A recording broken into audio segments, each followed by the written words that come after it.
Well, let's see you get those group buffs popped off, Killswitch challenges him.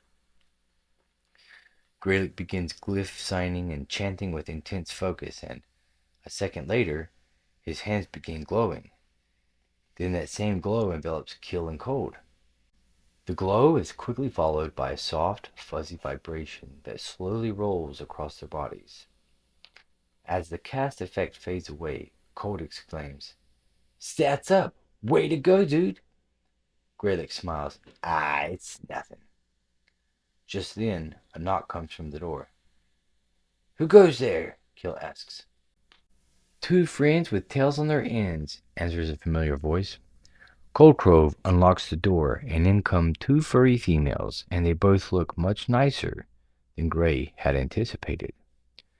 One is a short, cat-like girl with a tabby sort of color. She has big cat ears on top of her head and a long, slender tail. The other is a tall, well-built wolf girl. She has gray and white fur with huge, bright green eyes.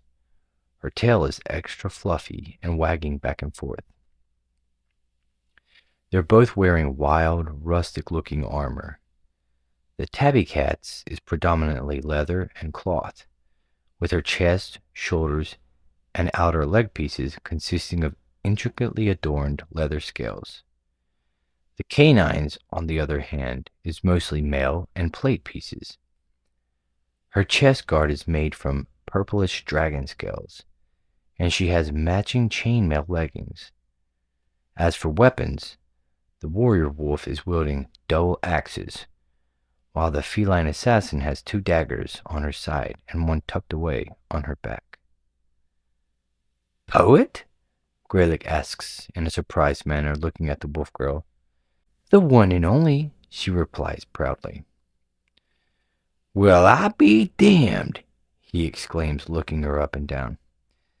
"I think I just found out something new about myself." "What exactly might that be?" she inquires curiously. "Would you look at that?" Killswitch interrupts. "We're all ready to roll." On this note, he immediately starts heading towards the dungeon entrance. Lizzie and Poet are right behind him, getting ready in their own ways. Lizzie fades from sight and prepares to pounce on the first unsuspecting mob, while Poet stands out in front of the group and howls loudly, increasing the physical attack power of everyone on the team. With the majority of the team being melee fighters, this setup leaves the team ready to battle close range all throughout the dungeon. "Gray," Maddox calls out, "you're the only one here who can heal. But your heals are actually really good, so we're all counting on you to keep us up, dude. I know you've got this." "Main thing with that, Gray," Poet advises, "is to keep a regen on Kill and Cold, then pop the high heals when they get at 30%. Secondarily, keep the regen song on me and Lizzie Bell if you see us in trouble." "I can't wait to get in on some healing action, guys," Graylick begins. "I'm going to be the best healer you've ever seen." On that note, Gray casts his buff and begins playing his attack speed song, then sets into his healing hymn. The rest of the team goes all out with their hand-to-hand combat, bashing, slashing, piercing, and thrashing the enemies before them. As they tear through the monsters they encounter, Graylick finds himself admiring the more hands-on approach of this team setup. He especially finds it fascinating to see the girls using their claws and fangs in addition to their weapons while taking on the enemies. After some time, they fight their way through the first patches of mobs, then stop to take a quick recovery break. Once they have fully replenished and enhanced, they set up for the next big fight. "It's another 8-pack with some roamers and a patrol. These monsters are orcs, which are stronger than goblins," Lizzie Bell reports. After reporting, the nimble feral ambusher crouches down and silently leaps up onto a ledge overhead. She circles around the top of the cave, completely unnoticed by the orcs. And once she has positioned herself, she signals Sage to do her thing. Sage casts a purple glowing spell, and the orc spirit drifts into a trance. As soon as this happens, Lizzie Bell pounces down onto an orc warlord, while Sage begins casting a powerful lightning bolt spell. The warlord is immediately stunned and begins gushing blood from the gash Lizzie made in the back of his head.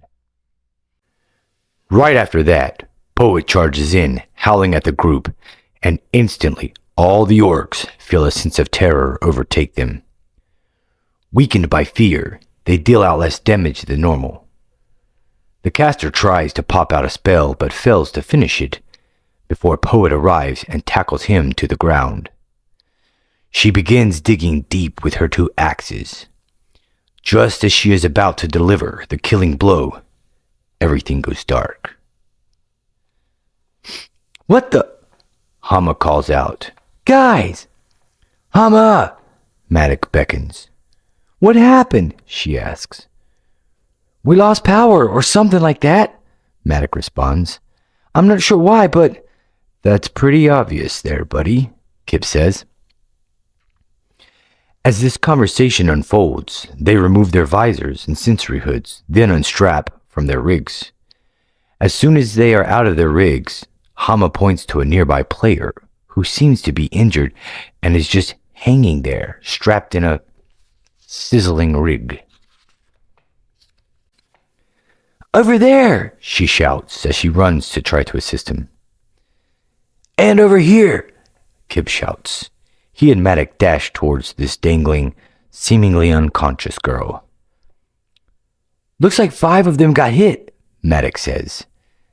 As Hama looks more closely, she recognizes the unconscious girl's long black hair and screams, That's Myra! She's in the... No, wait. She pauses, then continues. She's in the area that got affected, but she hasn't been... She suddenly dashes mid-sentence. She hasn't been hit, yeah, but... Kip acknowledges. Then he asks, Where are you going? Get her out, Maddox shouts. Suddenly, Chadri coughs out loud and shouts out. What the hell is going on, guys? Then, as he's removing his own hood and unstrapping himself, he asks, What made the power go out so suddenly? Without warning, a group of men dressed in suits begins filing into the room. Heads up, guys, Maddox says under his breath, once he notices the men are approaching Myra, who is now awake and moving about. Step aside, kids, the man in front commands.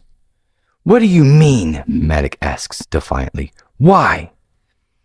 In response, they push Maddox and Kip aside rather roughly, saying, We won't ask again. No, why? Myra asks in a panicked tone, as a strand of their long black curly hair falls into her face. To this, the man in glasses says, Come with us, girl.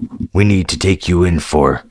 Suddenly, Hama pounces from 20 feet away and slams her gray and white feral canine feet appendages into the guy's face, shattering his glasses and knocking him out cold. Run!